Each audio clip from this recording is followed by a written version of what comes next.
one was about compelling content that wins. I know. It's the guy who put together a video over in Wisconsin. He didn't put it together. He was on the news. He was on the news, but that turned into a video, right? It did. It turned into a video, got put on YouTube. After, his sister, someone broke into his sister's house and was apparently trying to rape her. She was in her bed, and he put together, he was on the news, and it was made into a YouTube video and made into a variety of songs. Made in one song, many artists singing the same thing in different beats and whatever.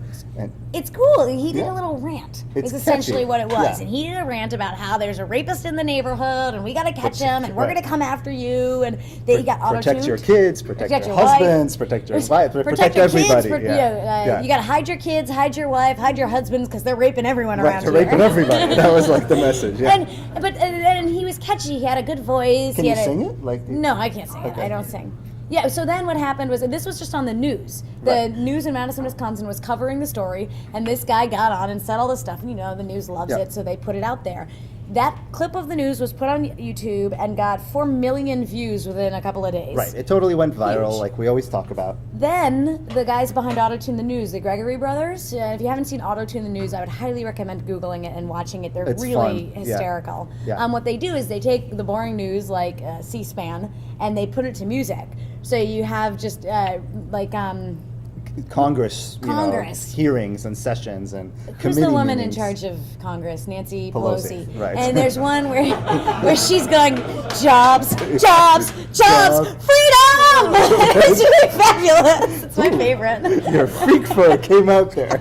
Yeah. My freak fur did come out. Yeah. In any case, they auto-tuned this guy talking. And it's just so entertaining to watch. And then a college I sang marching along. band started playing the auto-tuning of this guy talking about going after the rapist that tried to rape his sister. Right, and it's spreading, and there's rap versions, and there's disco versions. There's all sorts of stuff off of this auto-tunes. So he actually, from all of this, has made enough money to move his family out of the projects of Madison, Wisconsin into a new home. And that's really nice. So he's been in touch with everyone who's been reproducing and recycling this thing, and he gets 50% of the revenue on all the channels that they make. So he's making a lot of money.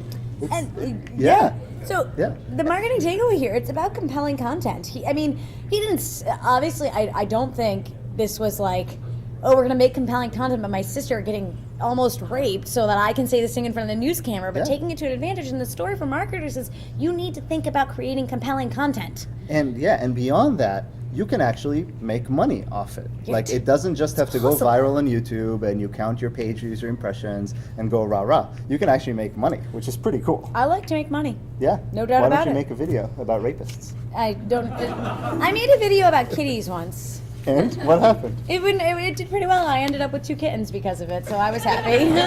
There you go. That was my goal. And someone else probably bought them.